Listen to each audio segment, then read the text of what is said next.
¿Qué tal? Muy buenas noches tengan todos ustedes. De nuevo, bienvenidos a este taller de historia, pues que tanto interés ha despertado. En verdad les felicito porque eso quiere decir que hay interés entre los mexicanos de conocer su verdadera historia, ¿ok? Y no la historia manipulada por intereses creados, ¿no? Saludo a todos, a la Ciudad de México, que nos ve, muchas familias de ahí nos están viendo, a Tampico, Tamaulipas, también saludo muchísimo a Atlanta, que nos han escrito desde Atlanta, que nos miran desde ahí, pues, muchas gracias. California, en el Perú también nos ven, y evidentemente todos los lugares de nuestra bellísima República Mexicana, y desde aquí, desde el Yucatán Country Club en la ciudad de Mérida, estado de Yucatán. Pues bienvenidos sean todos, y hoy continuamos con el tema de Juárez y la República restaurada. Ya aclaramos qué significa esa palabra restauración, que estrictamente hablando pues no fue tal, pero vaya, ya lo comentamos en los talleres anteriores. Y nos quedamos la vez pasada, después de ver todo ese relajote que se armó con la convocatoria que don Benito Juárez había hecho para modificar la Constitución, totalmente violentando la misma Constitución al convocar un plebiscito y que sea el pueblo directamente el que cambie la Constitución y no los poderes que deberían cambiarlo. Se armó toda una tormenta. Juárez, en algo que muchísimo lo eleva, es que reconoce el error. Es decir, da marcha atrás. Da marcha atrás. Se había acostumbrado a ser un dictador, ya no lo va a poder ser, y al ver que los poderes judicial, legislativo, la prensa y el mismo partido liberal le achacaban y le restregaban en la cara que él, que había luchado por la Constitución, ahora es el primero en querer cambiarla ilegalmente. Bien, eso lo vimos la semana pasada. Vimos también que se efectúan las elecciones del 67 y que Juárez resulta vencedor por lógicos motivos. Era el héroe de ese momento, era el que, pues, que tenía todo a su favor.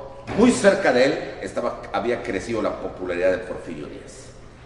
Y vamos a ver hoy este momento, porque evidentemente va a haber una segunda elección. Ya comentamos la semana pasada la muerte de Margarita, en donde Juárez se lanza otra vez como candidato, como tercer candidato. En 1867, Juárez había vencido en la justa electoral por un periodo de 4 años. Fue la única vez que don Benito va a poder gobernar como presidente constitucional normal, con la Constitución actual. Y digo va a poder, porque realmente no va a poder, porque no estaba acostumbrado a eso. Juárez llevaba ya en 1867 10 años de dictadura. Y al pan y al vino vino. Era un dictador. Legal, si se quiere, porque le habían concedido facultades extraordinarias y habían desaparecido los otros poderes, pero era un dictador. ¿Pero por qué era dictador? Porque las circunstancias lo habían llevado a eso. Y vamos a recordar para poder llegar hasta la elección del 71. Juárez toma el poder cuando Comonfort renuncia a la presidencia después de su fallido golpe de estado del 57. Y Juárez, como vicepresidente, llega en un México convulsionadísimo a la presidencia. No podía haber allá Constitución, Congreso, Poder Judicial. Era simple y llanamente la dictadura de hecho y de derecho que Juárez representaba para defender una Constitución que había sido violentada por el propio presidente y por el Partido Conservador. 3 años dura esta situación anormal, donde por lo anormal que era la situación, Juárez se convierte en un dictador. En 1861 triunfa el Partido Liberal. Y al triunfar el Partido Liberal, Juárez tiene la oportunidad de convertirse en un presidente constitucional y competir en las elecciones. Lo comentamos en su momento, tenía todas las de perder porque el Partido Liberal no lo quería en ese momento, quería a Miguel Lerdo de Tejada, pero ante el fallecimiento sorpresivo de don Miguel Lerdo de Tejada, Juárez queda solo en la justa electoral y gana. Era el momento de que aplicara la Constitución, pero no puede hacerlo, porque viene la intervención francesa.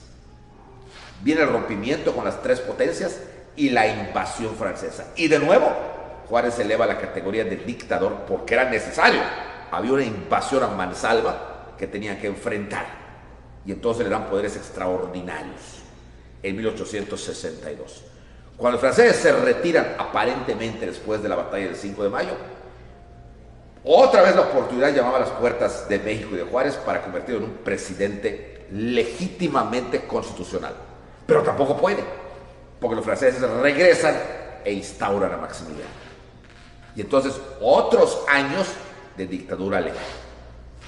Por fin, después de 10 años de ser dictador, por fin hay una situación más o menos normal en 1867, en donde Juárez llega a ser presidente por primera vez constitucional, dentro de lo que, como dice, como debe ser.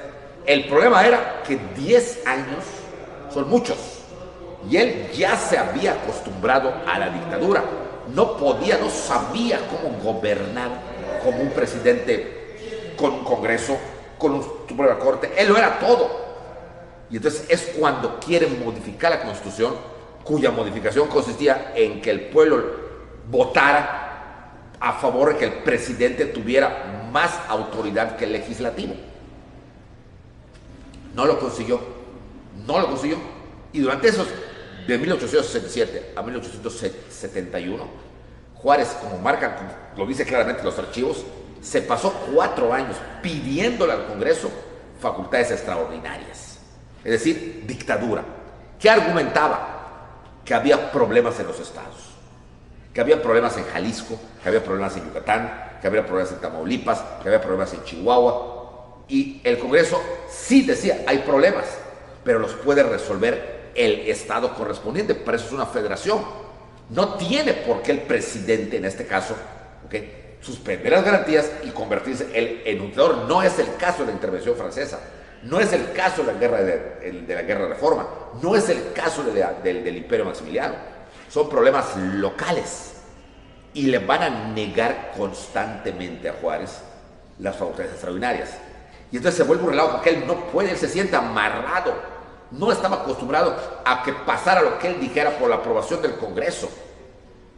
Y entonces, al ver que la cosa se ponía fea, en las elecciones intermedias, como hoy se les llama, para elegir a diputados al Congreso de la Unión, Juárez va a meter mano para meter a todos sus amigos fieles para que el Congreso le diera lo que Juárez quería. Es por eso que Ignacio Manuel Altamirano le va a gritar en la tribuna pública que antes había sido el hombre de la ley y que ahora era el hombre de la ambición. O que Ignacio Ramírez le diga también públicamente que era el colmo que México se hubiera gobernado por un bárbaro de la región zapoteca. Entonces, no las tenía todas consigo. De hecho, Juárez, y había un polvorín que se estaba gestando del mismo Partido Liberal contra Juárez. Y todos miraban a ver la elección de 1871. Y el Partido Liberal quería eliminar a Juárez. Ya lo veía, ya había hecho su trabajo. Ya, que se vaya. Ya. No podía ser posible que él y su grupito siguieran gobernando desde hacía casi 15 años. Ya. Y entonces el Partido Liberal tradicional empieza a candidatear a Sebastián Lerdo Tejada. Es decir, una transición tranquila. Lerdo, amigo de Juárez, liberal como él, y de alguna manera un continuismo con el juarismo, pero sin Juárez. Pero por el otro lado, el nuevo Partido Liberal, el joven Partido Liberal, el que había apoyado las guerras, los soldados, los capitanes, los generales, apoyaban dentro del mismo Partido Liberal otro caudillo, que era Porfirio Díaz. Era una cara nueva, una cara joven, que representaba el futuro del México liberal. Mientras que Lerdo representaba, si bien no el pasado, que era lo que notaba Juárez, sí un estancamiento, así lo veían ellos, o sea, la gente. Y para las elecciones del 71 estaba claramente que los dos candidatos iban a ser Sebastián Lerdo y Porfirio Díaz. Está más que claro. Nadie daba un peso por don Benito Juárez y sobre todo nadie pensaba que Juárez fuera a competir otra vez para volverse a reelegir otra vez. Pero viene la muerte de Margarita, que comentamos con pelos y detalles la semana pasada. La muerte de Margarita fue un golpe muy duro para Juárez. Lo dejó solo. Lo dejó ya solo en la vida, por así decir. Sus hijas, cada quien ha sido su vida, con sus maridos, con sus propios hijos, y solo le quedaba viviendo con él a su hijo, el único hijo varón que le quedó vivo a don Benito, que era Benito Juárez Maza, que para ese entonces tenía como unos 18, 19 años, pero nunca estaba en la casa. Estaba estudiando, en aquella época era el claustro académico, como hemos comentado en alguna otra ocasión, y vivía todo el tiempo allá, entonces pocas veces tenía contacto con su papá. Tan es así que los ministros de Juárez, que para que no estuviera solo, sobre todo después de la muerte de Margarita, le acomodaron como una casita en el Palacio Nacional, lo que hoy se conoce como el recinto a Juárez, para que en un momento dado Juárez, pues cuando supiera que su hijo no iba a llegar a dormir a su casa, pues se quedara a dormir en el palacio, y le armaron su cama, ahí estuvo, ahí estuvo. Pero todos pensaron que precisamente por ese golpe Juárez menos le iba a interesar la presidencia, pero qué equivocados estaban. Porque precisamente por ese golpe, si alguna vez don Benito, cosa rarísima, que no lo creo, y creo que nadie lo creería en su sano juicio, si alguna vez don Benito pensó en retirarse de la vida privada, la muerte de Margarita hizo lo contrario. Consiguió un nuevo amor. Un amor por el que va a dar la vida. Porque Juárez se enamoró. Y se enamoró perdidamente de la silla presidencial. Y no la va a soltar. No la va a soltar. Tenía, porque había metido mano antes, al Congreso de su lado. Por lo tanto, él como presidente, como era en esa época, era juez y parte. ¿Qué es lo que era juez y parte? Que no había como hoy que el INE, que el IEPAC, que los institutos electorales, que con todos sus defectos, de alguna manera están ajenos al gobierno. En aquella época era el gobierno quien organizaba, quien contaba y quien definía. O sea, que si un presidente participaba para reelegirse, era sumamente injusto porque tenía todas las de ganar, ya que él era el que contaba, junto con el Congreso. O sea, que cuando Juárez decide lanzarse como tercer candidato para reelegirse, tanto don Sebastián como el general Díaz paran las orejas. ¿Por qué? Porque tanto Díaz como Sebastián conocían a Juárez, más Sebastián, que había vivido y convivido con él durante 4 años, 4 años en el carruaje, pero se fueron hasta Ciudad Juárez, hasta lo que era antes Paso del Norte. Y sabía don Sebastián, muy probablemente mucho mejor que Porfirio, sabía de lo que era capaz don Benito Juárez. Y si se lanzaba era porque iba a ganar a como diera lugar. Y Sebastián Lerdo sabía más que Porfirio cómo estaba manejando a los diputados, ¿okay? Porque a fin de cuentas ellos tenían la última palabra, porque el colegio electoral lo formaba el Congreso. O sea, eran ellos los que a fin de cuentas definían quién.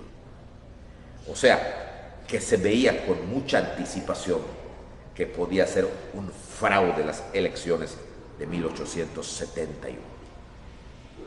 Y aunque Lerdo se prepara muy bien, sobre todo con un grupo importante de intelectuales y de gente, de juristas que lo apoyan,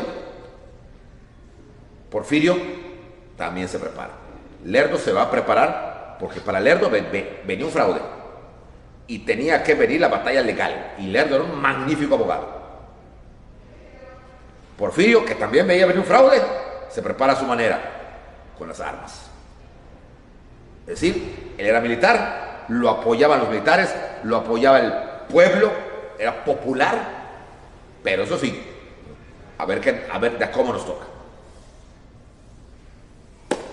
Mucho, y lo podemos leer en el siglo XIX, de Francisco Zarco, que antes era amigo de Juárez, pero que lo critica tremendamente, en donde se veía todos los movimientos. Inclusive se acusa a Juárez de estar comprando a los diputados. Para que Juárez sabía que ellos tenían la última palabra, entonces tenía que comprar a los diputados. O sea, el fraude se veía desde antes. Esas elecciones del 71 que fueron terribles. Y llega julio del 71. 3 candidatos. Benito Juárez para la reelección, don Sebastián Lerdo de Tejada, y Porfirio Díaz. Podríamos decir los 3 momentos del Partido Liberal, porque los 3 eran liberales. Juárez representaba el pasado glorioso, Lerdo un presente tirando al estancamiento, y Porfirio un futuro de una transformación del mismo partido y del mismo México. Eran los 3 momentos. El siglo XIX, el Diario del Hogar y otras prensas de esa época, que en ese entonces no había como hoy casas encuestadoras, ni había, bueno, a ver cómo está, quién va ganando, el porcentaje, no había eso. Era la prensa el termómetro de lo que ocurría. Y la prensa estaba dando por un hecho que si se respetaba el voto, que en ese entonces era indirecto, ganaría Porfirio Díaz. Le daban un segundo lugar quizá a Lerdo y un tercero muy lejano a Juárez.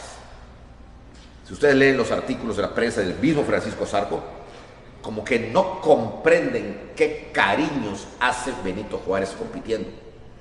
Un hombre que se acercaba a los 70 años, que ya había hecho lo que tenía que hacer, ya lo habían reconocido públicamente, ya le habían dado el título de Benemérito de las Américas por República Dominicana y por Colombia.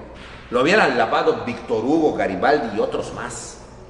Ya, decía, ya. Tiene que dejar el lugar a otros. Muchos se tiraban por Lerdo, sobre todo la clase política, jurista e intelectual. Muchos se tiraban por don Sebastián. Pero el populacho se inclinaba por Díaz. Y la milicia, aunque dividida, un 70% estaba a favor de Porfirio Díaz. Entonces, pero si ustedes leen la prensa, verán que el sentimiento que hay es que va a haber fraude. De que Juárez no se va a salir por las buenas. De que no se va a salir, que no se va a salir. Y en efecto, se hacen las elecciones, ningún candidato tiene mayoría, porque esto es como era indirecta, tenía que tener una mayoría absoluta, y ninguno tiene, todos están muy parejos, podríamos decirle una especie de empate técnico, y cuando esto pasaba, el Congreso definía quién. Y es cuando Lerdo se da cuenta cuál había sido la jugada de Juárez. No ganar en las urnas con los representantes indirectamente hablando, no ganar en el Congreso. Se da cuenta que lo que pretendía Juárez no era ganar, sino empatarles. Y al empatarles, el Congreso definiría. Y el Congreso era mayoría juarista. Y Lerdo se da cuenta de que lo que venía era un fraude del tamaño del mundo. Porfirio, en Oaxaca, le llegaba toda la información, y cuando dan los resultados y ve que hay una especie de patillo por allá, o sea, no es que sea exactamente 10, no, pero no llegaba ninguno a la mayoría. Los asesores de Porfirio Díaz, Justo Benítez, Irineo Paz y sus principales personajes, escritores y abogados, le van a informar: va a pasar esto, general. El Congreso va a definir, lo marca la ley, y el Congreso es juarista. Esto fue un truco de Juárez. No era ganar, estaba muy descarado ganarle, sino empatarle. Ya le empató, pero le van a ganar ahorita.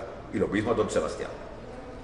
Sebastián Lerdo Tejada se empieza a reunir con la Suprema Corte de Justicia, que en ese entonces era don José María Iglesias, el presidente de la Corte, que tampoco quería ya a Juárez. ¿Cómo es la vida, no? Don Sebastián Lerdo Tejada, don José María Iglesias y Benito Juárez habían vivido y convivido 4 años como familia en ese famoso carruaje negro, yendo de lugar en lugar hasta llegar a Ciudad Juárez, de ida y de vuelta. Y se comían juntos, se querían hasta cierto punto como familia. Pero ahora ya había una división. Por eso don Benito dijo esta frase extraordinaria: en política no hay amigos, hay intereses. Y vaya que lo sé. En este caso, Lerdo quería la presidencia. Y don José María Iglesias sabía que si Lerdo ganaba, el vicepresidente sería él. Y Díaz, por otra parte, contaba con el apoyo militar y popular. Entonces, al declararse empate, entonces, como marcaban los artículos constitucionales, pasaba al Congreso de la Unión la decisión final. Como representantes del pueblo, el Congreso decidiría. Vean qué interesante, ¿no? Juárez había consultado al pueblo que porque ellos eran los soberanos para cambiar la Constitución, pero ahorita ya no, ya el pueblo no era el soberano, los representantes. O sea, vean ustedes que eso de la famosa legalidad juarista, habría mucho que discutir. Y entonces cae el Congreso en el Congreso, y el Congreso, por mayoría de votos, declara ya no había recurso en contra, era la decisión definitiva final, no había tribunal electoral ni nada de lo que hay ahorita, declara que es el ganador para presidente de la República para el periodo que va de 1871 a 1875, el señor Benito Juárez García. Juárez se salía con la suya, se quedaba en la presidencia. Sin querer estaba invitando a una revolución. Lerdo, perplejo, inmediatamente protesta. Porfirio, aún más perplejo, porque si bien Lerdo conocía cómo se manejaba, pues era el segundo de a bordo, siempre lo había sido, cómo se manejaba esos recovecos de la política de don Benito, Porfirio no tanto, y aún lo admiraba y lo respetaba como el maestro suyo que había sido y como patriota, pero ante esto quedó sorprendido, porque Porfirio no estaba para leyes ni para impugnar como lo iba a hacer don Sebastián. Porfirio estaba para la guerra. Y si Juárez le hacía trampa, era una invitación a la guerra civil. El siglo XIX nos habla a los pocos días de que se da esto, las protestas que hay por la prensa y por los partidarios de uno y otro. Todos coinciden en que fue un fraude. Todos coinciden en que los diputados han sido comprados. Todos coinciden en que inclusive alguna prensa manejó hasta cantidades de algún diputado que se le ofreció para votar a favor de Juárez. En fin, nadie, al menos de la época, pensaba realmente que Juárez hubiera ganado. El común denominador era, si ganó, fue por fraude. Y se habló mucho de un entendimiento, de juntar fuerzas, Porfirio Díaz y Sebastián Lerdo Tejada. Realmente, el que más necesitaba juntar fuerzas era don Sebastián, porque no tenía la fuerza militar como para enfrentarse, para que diera miedo. Porfirio no necesitaba tanto a don Sebastián, pero no estaba de más unir fuerzas. Se dice que inclusive hay cartas apócrifas, a pruebas porque no están reconocidas, en donde don Sebastián, de don Sebastián se ha escrito poco, y hay una obra de él que se dice que él mismo la escribió, y se le llama Memorias Inéditas, apócrifas de don Sebastián Lerdo de Tejada, que dice que las escribió ya estando muy viejo en Nueva York. Sin embargo, muchos autores dudan de su autenticidad. Es en esas Memorias Inéditas de don Sebastián Lerdo de Tejada donde nos habla de este acercamiento con Porfirio Díaz, en donde se trataba de unificar. Claro, aquí la cuestión era que quién iba a ceder, porque Porfirio quería la presidencia y él se sentía el ganador. Y Sebastián no iba a ser el segundo otra vez, él quería la presidencia. Arrastrar con él a Porfirio, ofrecerle quizá algo, no le pidió ofrecer la corte, Porfirio no se tituló de abogado, pero ofrecerle quizá algo importante. Pero él, y obviamente Porfirio no se iba a dejar. O sea, si hubo la intención de un entendimiento entre los dos para combatir a Juárez, nunca llegó a nada, y aunque hubiera habido, nunca se podía llegar a nada, porque eran dos visiones muy, muy diferentes. Y debido a estas dos visiones diferentes, es que Benito Juárez aprovecha la coyuntura. En esa duda de que si me uno o no me uno con Porfirio, me uno con Soledad o no, don Benito aprovecha la coyuntura. ¿Para qué? Para consolidarse. Y entonces él piensa, al que hay que sacar de la jugada es a Sebastián. Tengo que jalármelo a mi bando. Y Porfirio es el buen Porfirio. Se va a calmar. Y entonces es cuando Juárez maneja la cosa para quitar de la corte a José María Iglesias y poner como presidente de la corte a don Sebastián.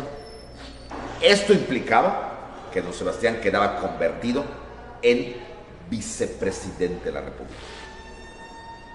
Y en esas memorias apócrifas dice don Sebastián, suponiendo que fuera él, que Juárez lo llamó en privado y le dijo: vas a ser vicepresidente, Sebastián, no le hagas el caldo gordo a Porfirio, yo me entenderé con él, tú vente conmigo, serás vicepresidente y me comprometo que en 4 años ya no voy a seguir, tendré más de 70 y vas a seguir tú. Sea como sea, don Sebastián va a aceptar. Muchos autores piensan que don Sebastián aceptó no convencido por lo que Juárez le prometía. Al fin de cuentas, don Sebastián no confiaba en Juárez. Si pasaban 4 años y Juárez seguía con ese ánimo que tenía, no le iba a importar su palabra y se iba a seguir quedando. ¿A qué le tiró don Sebastián, como dicen muchos autores? Que es quizá lo más seguro. A que a lo mejor, por la edad, por la depresión que tenía internamente don Benito, no terminara su periodo. Y al no terminarlo, el vicepresidente, o sea, él subiría a la presidencia. Entonces, no estaba mala oferta. Tendría cerca la presidencia. Al fin de cuentas, Juárez era un hombre ya mayor. Y don Sebastián acepta. Y entonces se forma la presidencia con Benito Juárez y la vicepresidencia con don Sebastián Lerdo de Jara. Pero Porfirio, si Juárez, como se dice, pensó eso de Porfirio Díaz, lo subestimó. O sea, ya no era el joven alumno que él había tenido 20 años atrás en el Instituto de Ciencias y Artes de Oaxaca. Ya no era el militar que se sentía inseguro, por así decir, y que daba su vida por don Benito Juárez. Ya él se sentía el héroe también. Sentía que la vida había sido injusto con él, porque él se atribuía la verdadera victoria sobre los franceses, la verdadera victoria sobre Maximiliano. Siempre dijo que la victoria de la República se debía a las armas, no al derecho, como argumentaba Juárez. Porque Juárez argumentaba al revés. Decía que la victoria de la República se debía al derecho que él representaba y no a las armas que representaba Porfirio Díaz.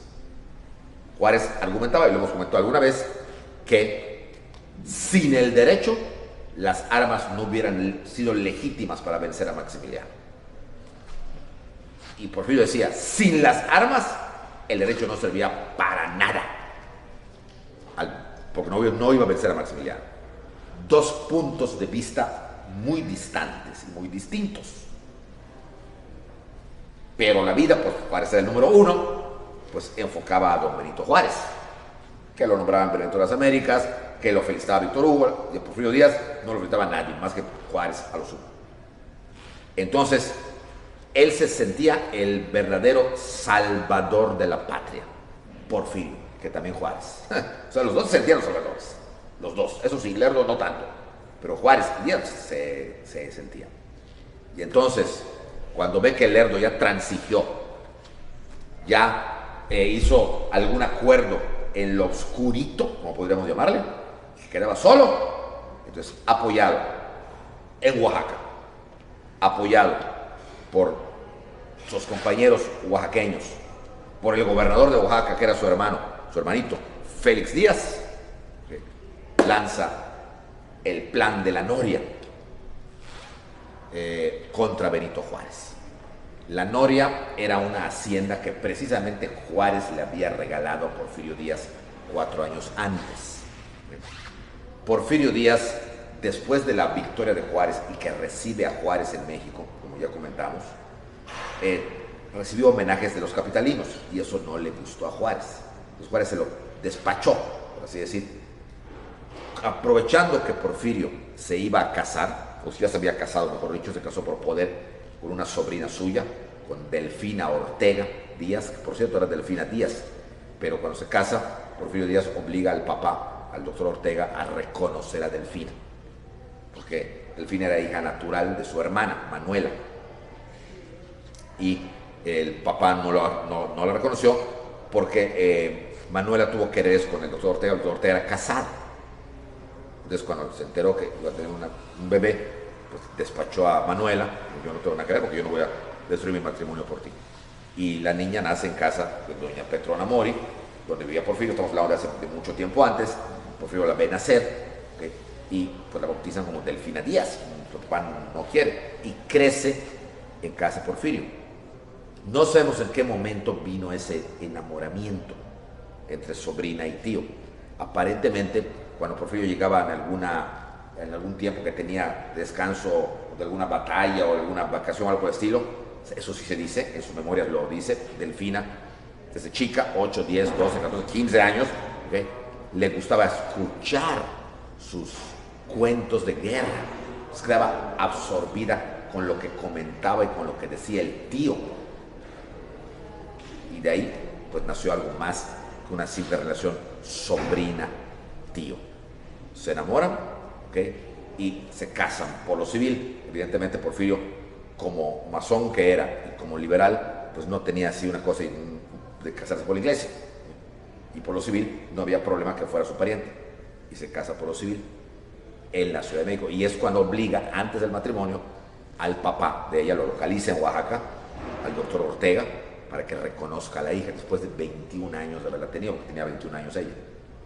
Y entonces el papá sí reconoce a Delfina, inclusive va hasta la boda. Y entonces ella ya queda como Delfina Ortega Díaz. Entonces ya, por eso se va a casar con Porfirio. Y entonces, aprovechando esta coyuntura, que todo fue en el 67, Juárez, aprovechando esto, le va a regalar la hacienda a la Noria, so pretexto de regalo de bodas y de regalo por sus servicios a la República, y al mismo tiempo alejarlo de México. O sea, sugerirle: retírate un tiempo, vete a Oaxaca, donde te quieren mucho. Y Porfirio acepta ese regalo. Los biógrafos de Porfirio Díaz dicen que lo aceptó como estrategia. Él ya se había dado cuenta que don Benito le tenía celos, y entonces aceptó para moverse mejor en Oaxaca. Y la Noria se va a convertir realmente en un centro de conspiración, porque Oaxaca lo querían mucho. Entonces ahí se va a preparar para la elección de la que estamos hablando ahorita, la del 71. Por eso es que cuando le hacen el fraude, Porfirio decide levantarse en armas. El plan le llamó el plan de la Noria, porque era su hacienda. Este plan, uno de tantos que hubo en México, tenía algunos puntos que hay que recuperar, que son importantes. Uno de ellos hablaba de un fraude electoral.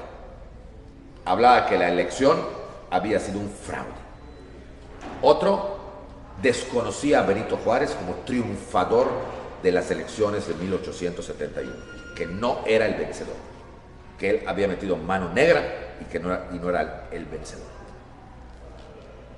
Tercero, invitaba a levantarse armas a todo el pueblo mexicano para defender el voto e instaurar la democracia en México. Fíjense qué interesante está lo que diciendo, ¿ah? ¿De dónde y de quién viene? ¿Quién lo dice? Y termina con unas frases muy retumbantes que también, de veras que si esto parece una película, al ser una película esto, o parece una película, o sea, uno puede entender, wow, wow, wow, wow. Y entonces terminaba así el plan: que ningún mexicano se eternice en el poder y esta será la última revolución. Mexicanos, luchemos por el sufragio efectivo y la no reelección. ¿Quién lo decía? ¿Quién lo decía? ¿Cómo cambian las personas, eh?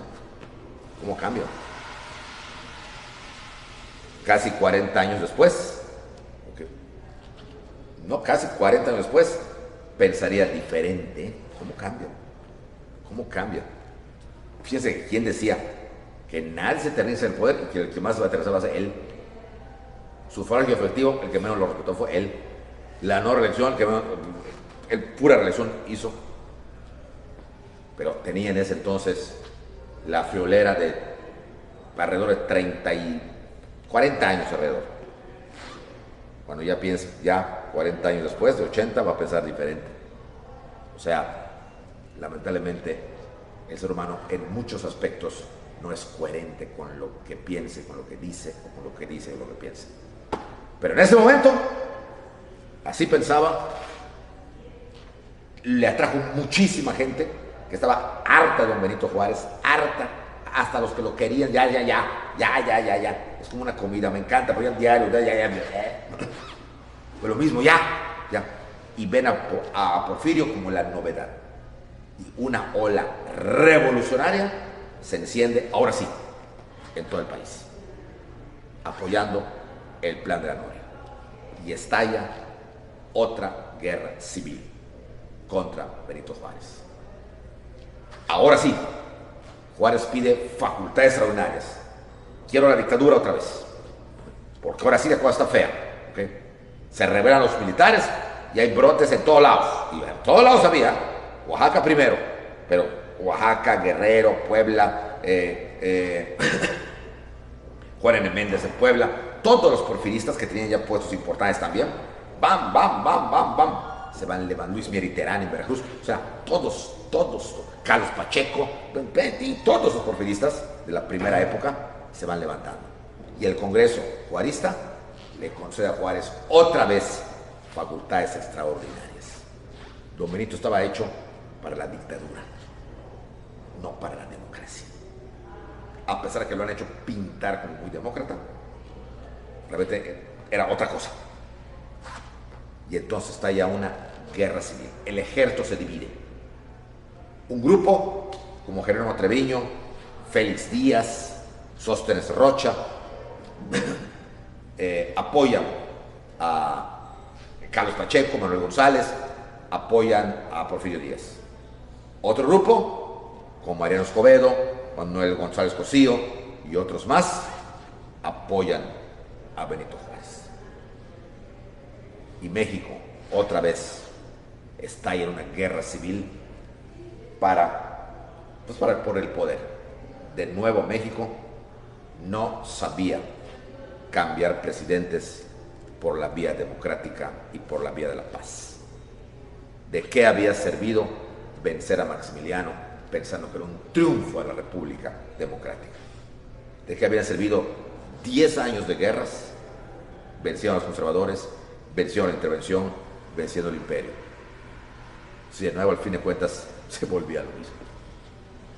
Al clásico cuartelazo de Santana y a una dictadura que, si bien no era militar como la de Santana, era una dictadura disfrazada de democracia, con ropaje civil. Pero al fin de cuentas era lo mismo. Lo mismo. Y estalla la guerra. Estalla la guerra terriblemente por todas partes. Pero aquí se da un fenómeno. El Porfirio Díaz, genio militar, que había derrotado a cuanto ejército francés se le ponía enfrente, y que los mismos conservadores y los mismos franceses respetaban, el mismo Maximiliano oyó de él. Y el propio Maximiliano manda al mariscal Bazaine a Oaxaca para derrotar a Porfirio Díaz. Fue la única forma que lo derrotaron, cuando fue el mero francés, el mariscal Bazaine, y derrota a Porfirio Díaz, lo captura, lo lleva a Puebla. ¿Por qué a Puebla? Porque Maximiliano quería convencerlo, porque era lo mejor que había para que él pasara al imperio. Le ofrecía el bastón del bando, el bastón mariscal de bando. Era el que quería Maximiliano que hiciera el ejército mexicano imperial. Porfirio Díaz, no Miramón, no Mejía, siempre los despreció. Por eso es una ironía y algo absurdo que solamente pasa en el país de las maravillas, como es México, que Miramón y Mejía hayan muerto junto con Maximiliano como si fueran los grandes cuates. Cuando Miramón y Mejía sí querían a Maximiliano, pero él a ellos no. Nunca los quiso, los despreció por conservadores. Él mismo se refería a ellos como cangrejos, la canción liberal famosa. Él quería a los liberales para su bando, no a los conservadores. Y él ofrece el bando de Mariscal, la banda de Mariscal, a Porfirio Díaz, no a Miramón, al que había desterrado, no a Márquez, no a Mejía, no a Méndez. Se le ofrece a Porfirio. O sea, Maximiliano admiraba a los liberales, no a los conservadores. Por eso repito que la historia de México está llena de eventos increíbles. Porque esa escena donde murieron en el Cerro Las Campanas Maximiliano, Miramón y Mejía, parece que eran grandes cuates y no lo eran. Maximiliano nunca los quiso. Hasta en ese momento les dio un abrazo porque ya se iban a morir. Y hasta cuando te vas a morir, pues hasta los que son enemigos, ¿no? Ya están cerca de Dios y todos amigos. Pero él quería a Porfirio. Porfirio nunca aceptó. En las memorias de Porfirio está inclusive hasta el diálogo y en el informe, en el archivo del mariscal Bazaine que se ha editado, 2 tomos enteros de Editorial Porrúa con el archivo del mariscal Bazaine, también dice lo mismo. Hubo varias entrevistas donde Bazaine casi le suplicaba que se una con ellos. Le ofreció todo: casa, bienes materiales, bueno, hasta mujeres le ofreció a Porfirio Díaz con tal de pasarse al bando militar, al bando francés. Y cuentan que Porfirio Díaz, cuando Bazaine le dijo ya por último, bueno, pida lo que quiera, lo que usted quiera, ya, pero pásese a nuestro bando. Que Porfirio le contestó, y estaba preso en Puebla de los franceses, que le contestó, lo que yo quiera me van a dar, bueno, pues yo quiero que se larguen de aquí. Quiero ver a mi patria libre de la invasión francesa, que se larguen. Nunca aceptó. Y no solamente no aceptó, sino que Maximiliano tanto que lo quería convencer, que le ordenó a Bazaine que no lo fusilara, que lo torturara mentalmente, ofrece hasta que se diera. Pero no contaban con que Porfirio Díaz era un gran escapista y se escapó. Se escapó de la prisión de Puebla y se volvió a unir contra los franceses y los venció en la batalla del 2 de abril, que ya vimos también. O sea, tenía una figura casi de invencibilidad muy grande. Pero en este momento, como les dije, pasó un fenómeno. Algo ocurrió donde no veía su esquina. Así de fácil. Empieza a ser derrotado por las mismas tropas mexicanas. Los franceses no podían con él, pero los mexicanitos sí. Y no veía una.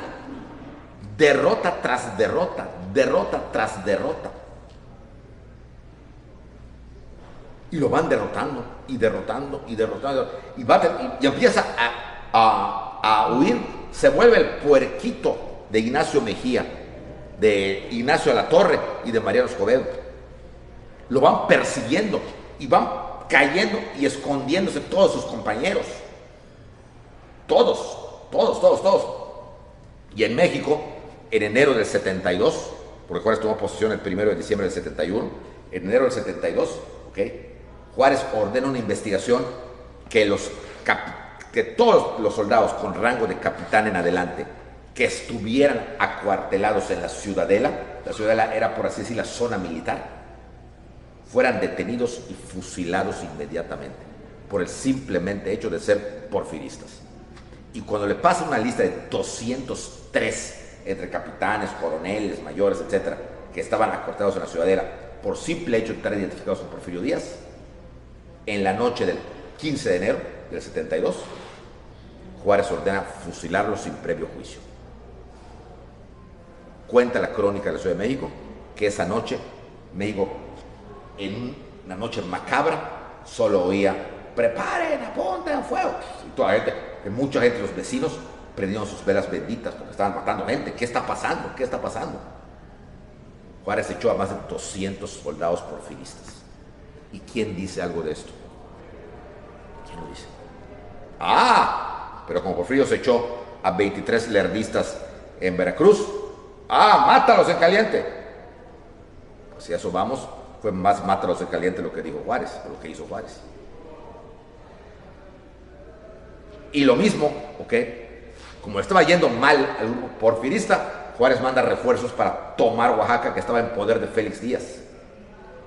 Y las fuerzas de Ignacio de la Torre van a llegar a Oaxaca y Félix Díaz va a tener que huir de la ciudad y va a tratar de escapar por el mar, tratar de llegar a Tehuantepec y tratar de huir hacia ahí, pero no puede porque es agarrado por un grupo de juchitecos, de Juchitán.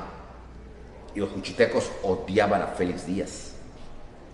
¿Por qué? Porque Félix Díaz, años antes, como era muy liberal, había entrado a las iglesias de Juchitán y había saqueado y quemado las imágenes. Y los juchitecos eran fanáticos católicos y juraban vengar a todos sus santitos. Entonces, cuando agarra a Félix Díaz, que estaba huyendo, porque venían las tropas de A la Torre, las tropas juaristas, contra él, lo agarran. Los juchitecos no le entregan las tropas juaristas, era una venganza personal. Le van a dar una muerte horrorosa al hermanito de Porfirio Díaz, a Félix. Una muerte espantosa. En enero del 72 también. Una muerte donde lo van a torturar, van a linchar. Las mujeres fanáticas religiosas van a llevar una especie de chile molido, se lo van a meter en los ojos a Félix Díaz, con sus uñas lo van a arañar, le van a cortar la planta del pie con un cuchillo, para que quede solamente la carne viva, lo van a hacer caminar en carbón hirviendo, y lo van a poner en un paredón y le van a estar disparando a cada rato, pero solamente para que crea que ya están ensangrentados, están doliendo, le habían quitado los dientes, una especie como de alicate, y le disparaban, pero no para darle, para que se asustara. ¡Fallamos! Hasta que por fin lo matan. Para reconocer el cadáver, la esposa de Félix y Delfina Díaz tuvieron que ver quién era, porque después de que mataron al cadáver lo tiran al fuego. Estaba carbonizado. Una muerte horrible, la del hermanito de Porfirio Díaz, la de Félix Díaz, en Oaxaca, y por una venganza personal, que fueron los juchitecos. Porfirio no puede hacer nada porque era otro que estaba siendo derrotado.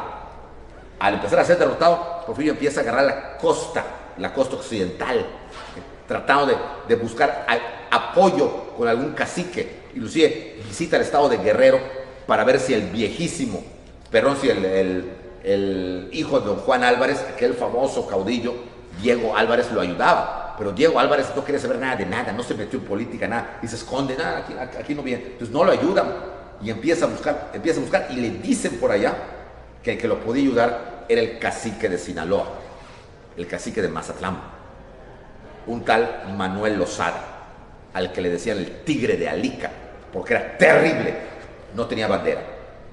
Así como apoyaba a los liberales, apoyaba a los conservadores. Así como apoyaba a los franceses, apoyaba a los republicanos. El tigre de Alica había ayudado al general Villot de los franceses a destruir y a saquear el pueblo sinaloense de Concordia, violando a todas las mujeres y luego incendiando a todos en un granero. O sea, era un tipo rudo, grueso, pero cacique, y todo el mundo le tenía miedo y tenía mucha gente. Era algo así como una especie de narcotraficante poderoso. Entonces Porfirio lo va a ir a ver, para tratar de de que se una, porque ya no tenía gente, ya lo hubiera aplastado y lo estaban persiguiendo para agarrarlo, y si lo agarraban ya sabía lo que le podía pasar. Juárez lo iba a fusilar, eso estaba claro, no iba a haber perdón con él. Entonces logra llegar hasta Mazatlán, pero el Tigre de Alica era muy listo, solo se entrevistaba con los ganadores, ¿no? ¿Qué le podía ofrecer Porfirio si estaba siendo derrotado y estaba huyendo? Y entonces el Tigre de Alica se evade, ¿okay? Le da a Porfirio una pequeña chocita para que esté ahí unos días, con el pretexto de que está fuera de Mazatlán, pero cuando llegue se va a entrevistar, y ahí está él con Justo Benítez disfrazados porque tenía miedo de que los encontraran, y así les agarra julio de 1872. Y una mañana tempranito oyen cómo las campanas de la iglesia de Mazatlán están tocando a muerto, todas. Eso los despierta a las 6 de la mañana. ¿Qué pasa? ¿Qué pasa? Okay. Porfirio se levanta. ¿Qué está pasando? ¿Por qué todas las campanas? Y todas tan, tan, tan. ¿Qué pasó? ¿Qué fue? ¿Por qué tocan esas campanas? Averigua qué pasó, Justo. Okay. Y cuando averigua qué, Porfirio, no lo vas a creer. ¿Qué? ¿Qué ocurrió? ¿Qué ocurrió? Eso lo veremos la próxima semana. Pues muy buenas noches y no se pierdan el siguiente capítulo de La República Restaurada.